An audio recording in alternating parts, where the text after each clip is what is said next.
Salut, bonsoir à tous ou bonjour. J'ai eu le plaisir d'accueillir le comédien Emmanuel Carsen qui double l'immense Sean Penn. Il double également Norman Reedus, Daryl dans Walking Dead, Ryuk dans Death Note ou encore John Leguizamo pour ne citer que. Dans cette interview, Emmanuel Carsen nous parlera de sa passion pour la musique qu'il a pratiquée durant les années 80-90 avant de se tourner définitivement vers le doublage. Ce sera donc l'interview rock d'Emmanuel Carsen. On est prêt, c'est parti. Hi, Salut. hi man. Salut Aurélien. Ça va, ça fait plaisir de t'avoir. Moi aussi, Vraiment, c'est un très grand gentil de m'avoir invité. Il fait bon chez toi. Écoute, ce qui paraît, c'est un endroit, chill à la cool. Sympathique, c'est cool, c'est bien aménagé. Ouais. Pourtant, ça me fait plaisir de t'avoir parce que déjà, quand même, t'es comédien. Ouais. T'es comédien, mais surtout, en fait, ce que je voulais revenir, c'était sur ton rôle autour de. Enfin, pas ton rôle, ce que tu as fait avec la musique. Hein. Parce qu'on parle beaucoup de doublage, mais on parle peu de ta carrière un peu de musicien. Et puis même un peu de ton point de vue que t'as sur la musique. J'y ai cru. J'y ai cru. J'ai tout donné. J'ai tout fait. J'ai tout fait. Et j'ai fait quand même un groupe un peu mythique hein, dans l'underground parisien quand même. On a un petit nom, quoi. On a existé quand même entre 88, 89, 90, 91, 92, 93. Et après, c'est mort. Ça s'appelait les Heroics. Et j'avais une super chanteuse. Une super rockeuse, mais l'ennui c'est que le rock and roll c'est pas pour les filles. Pas en France, pas en France. C'était pas la chanteuse de Niagara, hein, non. C'était une vraie rockeuse quoi. Donc en fait ça a pas décollé parce que je pense qu'il y avait Nora quoi. Voilà, Nora Star quoi. Ça leur faisait peur quoi. C'est bizarre, mais on est en France, hein, on est un pays de variété quand même, faut pas déconner quoi. Alors on peut faire du rock, il y avait Trust et tout, machin là. Mais c'était des garçons. C'est vrai. Tu comprends ce que je veux dire? Tout ce qui marchait, c'était des garçons. Bah justement, en fait, là, la première question que je voulais te poser, c'est quoi ton premier rapport à la musique? Bah moi, en fait, au départ, je voulais jouer de la batterie. Je voulais jouer de la batterie, et quand j'avais 10 ans, j'étais chez mon oncle, et dès que je pouvais, je me mettais derrière la batterie, je jouais comme un fou, et j'adorais ça, quoi, j'adorais ça. Et puis après, je suis tombé malade, paralysé d'une jambe, voilà, je pouvais plus marcher. Donc à l'hôpital, je suis resté pratiquement un an, bah, je me suis mis à la guitare, parce qu'il fallait que je me faisais chier, quoi. Et du coup, en sortant de l'hôpital, je pouvais plus faire de la batterie. Parce que je pouvais plus faire le charlet, je pouvais plus faire talon-pointe, quoi. Et donc, j'avais appris la guitare à l'hôpital, tout est bien fait, donc j'ai continué la guitare. Mais mon trip, c'était vraiment la batterie. Et t'as commencé à quel âge alors? Oh, je sais pas, tout petit, quoi. Tout petit, mais déjà, je jouais sur la guitare de ma mère, mais je sais pas, à 9 ans, 10 ans. Et c'était quoi ton groupe fétiche un peu? Bon, au départ, c'était les Rolling Stones. Voilà, Stones, ouais. bah, tu avais le choix, c'était ou les Beatles ou les Stones à cette époque. Voilà. Mais moi j'ai vite découvert Lou Reed, Iggy Pop, voilà, des gens comme ça qui m'ont quand même mis dans une autre direction, quoi. Un peu plus sombre et un peu plus rock'n'roll. Voilà. T'as commencé un peu à faire des buffs, t'as commencé un peu à rencontrer des autres musiciens, comment ça s'est passé un peu? Oh là là, c'est une longue histoire. Mais mon premier groupe, en fait, je l'ai monté au scout, hein, en fait. Donc j'étais déjà musicien, je voulais déjà monter un groupe quand au scout. Mais après, non, après j'ai rencontré cette fille là, Nora. Et moi, j'étais comédien à ce moment-là. Je jouais au Théâtre Saint-Georges, je tournais pour la télé. J'étais une petite vedette, quoi. Une petite vedette, hein. Premier rôle au Saint-Georges, 40 épisodes pour la télé, voilà, une petite vedette. J'avais 19 ans, quoi. Et j'ai rencontré cette fille et qui m'a regardé. Et puis, pour la séduire, je lui ai fait un super riff de Marshall, quoi. C'est vrai hein, ce que je vous dis. Hein. C'est une super chanson d'ailleurs qui s'appelle Les Enfants du déclin, qui est la première chanson qu'on a écrite. Vous voyez, bon, bref. Et donc elle m'a regardé, elle m'a fait mais qu'est-ce que tu fous, acteur? Alors qu'elle venait de me voir au Saint-Georges pendant 3 heures jouer une pièce de théâtre, quand même, rôle principal, quoi, merde. Et la petite, elle me fait mais qu'est-ce que tu fais, acteur? T'es pas un acteur, toi, t'es un musicien. Voilà. Ça peut te paraître con, voilà. Et après. J'ai connu un mec, on a fait un concert au Palace, comme ça. Et à ce concert au Palace, elle chantait 2 chansons, moi 3, et elle était tellement supérieure à moi qu'après j'ai décidé de monter un groupe avec elle qui chantait et moi qui jouais de la guitare. On a trouvé d'autres musiciens et j'ai tout arrêté ma carrière d'acteur pour faire ce groupe de rock'n'roll quand même. Je tiens à le dire. Ok. Parce que après, justement, on t'a dit que ton groupe, les Heroics, ça s'arrête en 93. Les Heroics. Les Heroics, ça Voilà. s'arrête en 93. Non, 94, 15, et puis voilà. Est-ce qu'après tu as repris un peu des... Non, après j'ai eu un accident de moto en allant à Dubbing Brothers faire du doublage. C'est con, hein, mais comme ça, hein, je me suis pris une portière, un mec qui a ouvert sa porte, là j'ai pris la portière, quoi. C'était le destin. Hein. Donc j'ai perdu un bout de doigt, celui-là. j'ai perdu un petit bout de doigt et donc je pouvais plus jouer de guitare pendant un bout de temps, quoi. Donc mes musiciens sont pas restés avec moi. Enfin voilà, on a arrêté à ce moment-là, quoi. Et j'ai cru que je pourrais plus jamais rejouer, mais après j'ai pu rejouer quand même. Il fallait faire comme Tommy Yomi et se greffer un bout de doigt. Un an et demi après, ouais, j'ai voulu rejouer, mais entre-temps, j'ai fait un enfant, quoi. Donc j'ai préféré me consacrer à mon enfant. Et bah justement, après, dans ta carrière, justement, rock'n'roll, on va dire, quelle était la meilleure rencontre rock'n'roll que tu as faite avec une rockstar? Iggy Pop. Ah non, je déconne, il y a Johnny Thunders aussi. Ok. Ouais, Johnny Thunders, son guitariste, c'était mon meilleur ami, Henry Paul. Iggy Pop, j'étais Rhodes. D'accord. Tu vois, j'étais Rhodes, quoi. Le mec, il m'a appelé, il me dit, tu veux faire Rhodes d'Iggy Pop? Tu vas pas dire non. Quand t'es fan, tu fais, oui, j'arrive tout de suite, je cours. Ouais, non, bien sûr. Donc sympa Iggy Pop? Normal, normal, comme toi et moi, normal. Mec, pas du tout normal. Les plus grands, en fait, j'ai rencontré des gens extraordinaires dans ma vie, j'ai eu la chance, hein, merci. Des gens, comme on dit, des pointures, quoi, que ce soit dans le cinéma ou dans la musique. Et en fait, on en parlait, hein, les gens les plus grands, c'est les gens les plus simples du monde, hein, vraiment. Voilà. Avis à ceux qui se prennent la grosse tête, vous avez rien compris. Et bah tiens, justement, on va parler un tout petit peu aussi de doublage quand même. C'est quel, on va dire, le personnage le plus rock que tu aies pu interpréter en doublage? C'est Sean Penn dans This Must Be the Place. Il fait un chanteur de rock, en fait, même si le mec, il est complètement allumé et il est dans les étoiles. En fait, c'est hyper rock, ce film. Ouais, en fait, il est fan du chanteur des Cure, quoi. Et puis, c'est très rock. Je le trouve très rock'n'roll, ce film. C'est un road movie. Ouais. Donc, voilà, pour moi, c'est le film le plus rock que j'ai fait, c'est celui-là, quoi. This Must Be the Place, de Paolo Sorrentino. C'est un super film, je le conseille à tout le monde. Maintenant, on aime, on adore ou on déteste. Je t'en parlais tout à l'heure, mais qui est assez compliqué à trouver en plus en tout ce qui est Blu-ray DVD, mais si... c'est bien, c'est pour ça. C'est ça, aujourd'hui non, mais on le trouve à des 50 Quand euros. c'est de la merde, on trouve ça tout de suite. Hein. Et est-ce que justement, tu as un peu des anecdotes que tu pourrais nous dire un peu sur ta carrière de musicien, des anecdotes que tu peut-être jamais dit? On avait une chanson, je dis ce qui me vient à l'esprit, hein. On avait une chanson qui s'appelait Angel Vice. On l'a faite d'ailleurs en vidéo, elle est dans le film, on l'a faite à la télé et tout. Donc, c'est l'histoire d'un martien qui tue tout le monde sur Terre, mais en fait c'est sur le sida, enfin voilà, moi c'est une chanson. Et l'anecdote, et donc on la faisait en concert. Et on joue au gibus, et la chanteuse, elle prenait un pistolet à ce moment-là, laser flamme, tu sais, un jouet pour môme, là, laser flamme comme ça, et elle mitraillait tout le public comme ça de son pistolet laser flamme. Et c'était un de nos tubes, donc on faisait en 3, 4e morceau, tu vois, du show. Et un soir au gibus, on fait ce morceau-là, et genre 2 morceaux plus tard, paf, les lumières dans le gibus, clac, s'allument, là, tout s'arrête, la console s'arrête et tout, et on voit 30 flics qui rentrent dans le gibus. Tu vois, et tout s'arrête, les gens m'ont paniqué, les mecs qui cachent leur hache, enfin vraiment la panique et tout. Tout ça, c'est un connard qui avait téléphoné en disant qu'il y avait une nana qui était sur scène en train de braquer les gens avec un revolver. Un concert à cette époque-là, en 88, 89. D'accord. Ça s'est fini comment? Qu'ils ont vu la connerie que c'était, on a repris le concert une demi-heure plus tard, mais ça a créé quand même un espèce de truc quand même super bizarre, quoi. Enfin, c'est pas tous les jours que ça t'arrive, ce genre de truc, quoi. Ouais. Voilà, ça c'est une anecdote, parmi tant d'autres. Est-ce qu'un peu aujourd'hui, la musique, c'est un peu ton quotidien, en ce moment un peu? Quand tu es musicien et que tu fais de la musique, tout est musical, quoi, en fait. Donc même quand tu marches dans la rue, c'est musical. Enfin, ta façon de penser, elle est musicale. Ta façon de dire bonjour aux gens, ta façon de te mouver dans la rue, enfin, voilà. Pour moi, je suis toujours dans la musique, ouais. Toujours, en fait, toujours. Et le fait d'avoir été musicien, est-ce que ça t'a pas justement aidé à plus comprendre un peu la technique du doublage, vu que c'est quelque chose complètement, qui est dans complètement. Le doublage, voilà, c'est que du langage musical, hein. Voilà, c'est le rythme, la teneur vocale, t'es au-dessus, t'es en dessous, tu vois, c'est que des termes musicaux, quoi. T'es dedans. Ouais. Voilà, c'est le doublage et la musique, c'est de la musique, hein. Faut pas être con quand même. Tu as commencé en faut savoir ce qu'on sait faire. Le doublage, non, avant. Avant même? Attends, j'ai démarré, j'avais 11 ans. Ah d'accord, t'as fait... okay. Ouais, j'avais 11 ans sur La petite maison dans la prairie.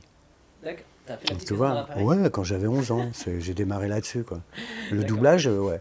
Donc t'as qu'à voir, je sais pas, faut calculer les années, mais c'était avant. D'accord, ouais.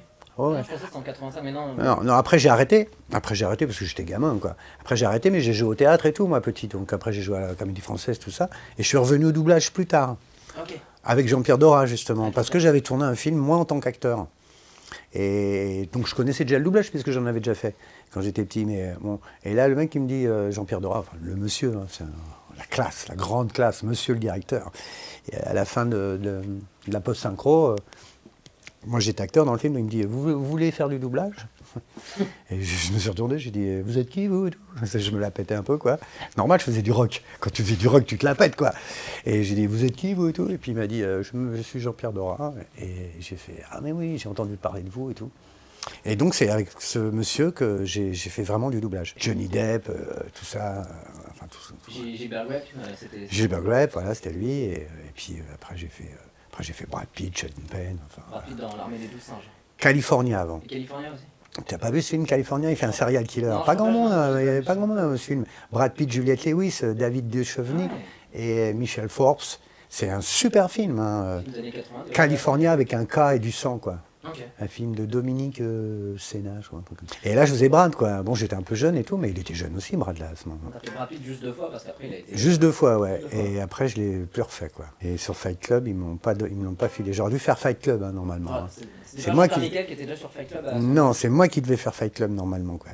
C'est pas Michael qui a fait Fight Club, Non, c'est c'est, Eric euh, Dufay. c'est Et Ersan Macarel. Voilà, Ersan Macarel. Enfin, avant, il s'appelait Dufay, maintenant, il a changé de nom. En gros, je vais te poser des questions rapides Oui, Aurélien. et tu me réponds. Tu me réponds le plus rapidement possible. Ah, d'accord, c'est un jeu. Ce qui te J'ai- vient- ouais, ce Ouais, qui te- j'aime bien faire ça, ce dire qui ce te qui me vient vient à l'esprit. l'esprit. Vas-y. Alors, Led Zeppelin ou les Who? Les où? Bon, t'as répondu tout à l'heure, mais Beatles ou Rolling Stone? Oh, les stop. Power chord ou arpège? Ah, non, les deux. Bon, les deux, en général. Non, bah, les Power Rock, si tu veux. Un pogo, un death wall. C'est quand t'as tout le public qui s'éloigne et qui se rapproche d'un coup pendant un concert. Ouais, ouais, ça peut être marrant, ça, ouais, ça, un Death Row, ouais. Sex, drogue ou rock'n'roll ou no future? Sex, Drug and Rock'n'Roll. Gibson ou Fender? Gibson, 1970 au cinéma ou 1970 en musique? musique. Sex Pistols ou les Clash? Pistols, Ramones ou les Berus? Ramones. Ok. J'aime bien. Mais des fois, j'aimais les deux, mais j'ai dit mon préféré, hein. Ouais, bien sûr. Et ben là, on va parler quand même un petit peu aussi, on va reparler un petit peu doublage, un petit peu. Bien sûr, avec joie, j'adore. Est-ce que t'as eu des rôles justement en fait où tu as pu faire les deux, donc c'est-à-dire jouer et chanter en même temps? Oui, ça m'est arrivé, ça. J'ai fait un dessin animé génial. Je faisais un rat, et en plus, j'ai la cassette vidéo. D'accord. C'est dingue, j'ai récupéré ça. Et le rat, en fait, pour séduire la petite nana, il devenait rockstar à un moment. Donc, et pouf, il avait 3-4 chansons à chanter, quoi. Donc j'ai chanté dans le film, je chante et je joue. Voilà. Je reviens sur Sean Penn. Et, est-ce que justement, quand t'as vu Sean Penn la première fois, tu t'es dit, ouah, c'est quand même un gars. Est-ce que tu t'es dit. Quand j'ai vu comment, en vrai ou non, dans le film? quand tu l'as vu dans le film, est-ce que tu t'es dit, ouah, ce mec-là, c'est. Je réalisais pas à l'époque, j'étais super jeune, je savais même pas où j'étais, ce qui m'arrivait.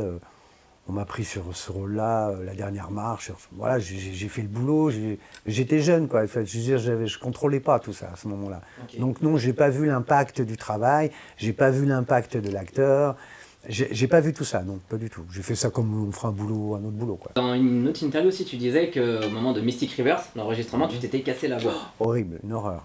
C'est un très C'était très pour mauvais. la bande-annonce ou c'était pour le. C'était pendant pour la bande-annonce, qu'on a faite ouais, 5, 6, 10 jours avant, 6 jours avant. Et on fait la bande-annonce et on l'a fait le soir. Il y avait la fameuse scène où il hurle pour sa petite fille, Ouais. quoi. Voilà. Et moi, je suis généreux, et donc j'y suis allé à fond. Et je me suis cassé vraiment, je me suis fait une tendinite des cordes vocales.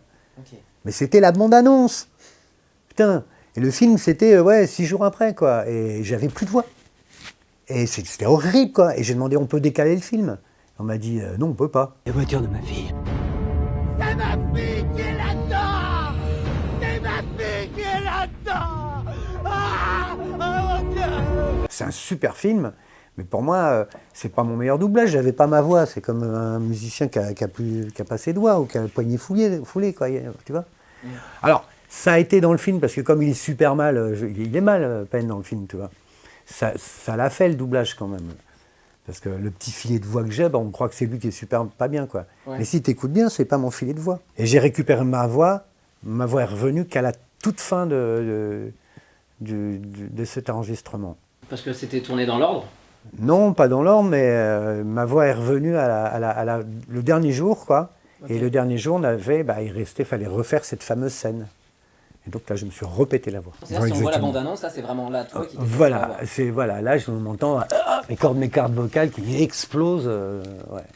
Et si tu devais donner, on va dire, ton top 3 vraiment de tes doublages préférés. Sam, je suis Sam. Ouais, j'ai trop tripé sur ce film, quoi. En plus, on voulait pas que je le fasse et donc je me suis un peu battu pour le faire, quoi. Je me dis voilà. Et c'était pas gagné, quoi. Et je l'ai fait donc un peu tout seul, hein, ce film-là, et dans ma tête, quoi. Et j'adore ce film, quoi. Il a une petite fille, il est mongol, il est un peu taré, enfin, tu sais, il a une petite fille, au début il s'en occupe avec ses potes et tout. Non, vraiment, il m'a fait pleurer, moi, ce film. Vraiment, ah non, c'est bien. C'est pas pour moi le plus grand film de Sean, hein, mais parce qu'il y a Pfeiffer dedans, puis c'est un peu américain, un peu à l'eau de rose et tout. Mais je trouve que Sean Penn, il est remarquable dans ce film, quoi. Il y a She's So Lovely aussi. Ça, c'est autre chose. Ça, c'est un super film, quoi. 21 grammes. Ouais, 21 grammes, c'est un vraiment beau film. Ouais. C'est vraiment, vraiment bien, ça. Mais tu disais aussi, ça paraît con, mais U-Turn, j'adore, moi aussi. U-Turn, c'est top, quoi. C'est sympa, quoi. Et quelle réputation! Vous êtes qu'un restant de giclé, un con de base, un pauvre pédouille! C'est une insulte, vous m'insultez ou pas? Bah, Harvey Milk, c'est quand même magnifique, quoi. L'Oscar et tout. À jouer les homosexuels, le roi des homosexuels, c'était pas évident non plus, quoi. Ouais. Il y a un film que personne n'a vu, qui est génial, qui est pour moi le plus dur que j'ai fait, en fait. Ça s'appelle Les Fous du Roi. All the Kingsmen, voilà. Ouais. Les Fous du Roi. Personne n'a vu ce film. Mais c'était hyper dur. Hyper dur. Il durait 2h30 au départ et ils en ont fait que 2 heures pour la France, quoi. Et d'ailleurs, il y a un monologue de Sean Penn dans ce film qui dure 20 minutes. C'est énorme, 20 minutes au cinéma. C'est trop genre de truc qu'on voit pas, quoi. Et dans la version américaine, mais pour la version française, eh ben, ils l'ont coupé. Ils l'ont mis dans les bonus. Mais qui c'est ces petits Français pour couper un monologue de 20 minutes de Sean Penn, franchement? Mais c'est qui ces petits Français distributeurs de mes fesses? Non mais, excuse-moi. Tout ça parce qu'il faut faire rentrer dans les créneaux des salles. Mais comment on peut faire ça? Moi, j'arrive même pas à comprendre. Hein. Enfin, je cherche plus à comprendre depuis. Tu sais ce que j'ai entendu là dernièrement, c'est que, on s'en fout, mais on parle de musique quand même, c'est vachement important. J'ai entendu ça hier, je trouve ça scandaleux. C'est que tu sais, les vinyles reviennent à la mode. Les vinyles reviennent à la mode, vachement. Hein. Et donc, il y a des majeures compagnies qui ressortent des vinyles. Mais en fait, ils ne prennent pas les pochettes, les photos d'origine, ils prennent une photo qu'eux-mêmes agrandissent, ils font une pochette. Mais c'est pas ça le plus grave, c'est que le son qu'il y a sur la galette, quoi, sur le vinyle, eh ben, c'est pas le son analogique, c'est le son du CD. Parce qu'ils n'ont pas récupéré les bandes analogiques. T'as entendu parler de ça? Non, mais c'est un scandale, quoi. Ouais. C'est un scandale, quoi. C'est abusé, c'est un scandale, quoi. Ouais. Et là, ils les ont chopés sur un disque de Police et un disque de je sais plus qui, quoi. J'ai appris ça hier, ça m'a vraiment sur le support physique, marqué, quoi. Il n'y a plus trop de respect. Tu vois, il n'y a plus de respect, quoi. Plus de respect sur les supports physiques en général. Et pourtant, est-ce que le rock est mort en 2021? Non, mais c'est des conneries. Tout ce qu'on peut dire sur ça, est-ce que ça... Il y aura toujours du rock'n'roll, il y aura toujours des rockers, je pense, franchement. Même si c'est plus à la mode, maintenant le rap a remplacé le rock'n'roll, c'est sûr, quoi. Mais ça reviendra, enfin bon, voilà, je pense. Est-ce que là, on va dire que c'est un peu une actualité en ce moment que tu pourrais nous faire partager? Bah, j'attends un coup de téléphone, là, donc c'est dommage, j'aurais pu t'en parler, mais là, je peux pas en parler parce que j'attends un coup de fil, justement, qui n'arrive pas depuis une semaine, donc c'est vraiment dommage. Autrement, je me serais fait une joie de te dire ce que j'allais faire dans les 3 semaines qui allaient suivre, là. Parce que dès que je vais recevoir ce coup de fil, je n'existe plus pour personne. Parce que après, tu dois bosser, genre, t'as même plus le temps de pisser, quoi. Donc, je pense qu'il y a des gens qui comprendront ce que je veux dire, mais voilà, j'attends. Autrement, tu sais, moi, je prends ce que la vie me donne. Hein. Et tu vois, tu es venu à moi, je suis là avec toi. Bah déjà, ouais, non, encore, je te remercie, Voilà. encore déjà. Bah, Et là, on s'approche de la fin. Déjà. J'ai pas dit trop de conneries. Bah non, super. J'aurais pu vous dire des trucs un peu plus croustillants. Ah bah si, en vrai, là, si t'as encore des trucs à dire, vas-y. Alors, je vais vous parler de toutes ces actrices sublimes. Non, mais je déconne. Je commence en plus à être en... Vas-y, j'écoute. Hein. Je vais vous donner le numéro de... Non. Tu as le numéro de Sean Penn, que tu as déjà rencontré d'ailleurs, ça que... Ouais, j'ai rencontré Sean, on a fait Heaven. Ouais. Et après, il est parti. C'est pareil, non, après on s'est revus au resto, après je suis resté à côté de lui, et il y a plein de gens qui sont passés devant nous, qui lui parlaient, et moi j'étais assis à côté de Sean, et je trouvais ça génial, et des gens qui arrivaient qui faisaient « Ah » et tout. Enfin, il y a un mec très important qui est passé, très important, je ne dirais pas qu'ils son nom, mais qui est très connu chez les acteurs et tout ça. Mais ce mec-là est hyper glaireux. Et il est arrivé et il a dit bonjour à Sean Penn. Et Sean Penn, il a regardé mais avec un dégoût mais hallucinant. Il a fait genre, il a demandé au mec qui est à côté de lui, genre, c'est qui? Et alors le mec lui avait, c'est l'agent de, voilà. Et Sean Penn il fait, ah really, ah, d'accord. Il a fait, ah, et moi j'étais à côté et je voyais le mec, j'étais même éclaté quoi.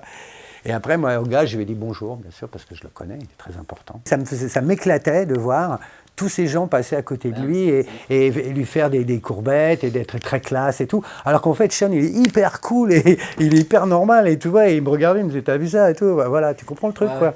Et moi, comme personne me connaissait, je suis pas connu, hein, tout le monde se demandait qui j'étais, donc ça me faisait vraiment marrer, quoi. Voilà. Le mec ne savait même pas si j'étais français ou américain, tu vois. Mais t'es à côté de Sean Penn, dans leur tête, ils se disent que tu dois être quelqu'un, je sais pas, qui fait partie du staff, ou je sais pas, tu vois. Donc ça me faisait bien marrer cette position-là, quoi. En tout cas, j'espère que ça t'a plu. Merci en tout cas d'être venu, d'être passé. On n'a pas parlé de Walking Dead, c'est dommage, parce qu'il y a beaucoup de fans de Walking Dead. Eh ben, ça aurait dû en parler. Non, parce qu'il y a des autres interviews justement qui en parlent. Donc en fait, je voulais pas faire une redite. D'accord, tu voulais un truc spécial à toi, quoi. Bah oui, parce que sinon... Mais je crois que tu as un truc spécial, là. J'ai jamais fait ça. Quelle saison? Là, on en est sur Walking Dead, là? On va attaquer la 11e et la dernière. Mais il va y avoir une série après avec Daryl. Un spin-off? Ouais. Wow, ok. Je spoilie pas, hein, c'est connu. Ok, d'accord, bah, ça j'étais pas au courant, je me suis arrêté à la saison 8 de... Alors si je vis jusque-là, je le ferai. Si je meurs, ça sera plus moi, voilà, au revoir. Est-ce que tu aurais un dernier mot pour finir? Je viens de le dire, au revoir. Juste au revoir. Soyez heureux et puis all we need is love. Voilà, c'est génial. All we need is love. Voilà, donc j'ai oublié de vous dire, j'ai oublié de remercier la technique à des Jérémy derrière, je fais coucou. Voilà. Que je fais coucou, franchement merci de nous avoir aidé pour le son et la caméra. Et bah, Emmanuel, tu repasses quand tu veux. Jamais. Donc voilà, merci beaucoup.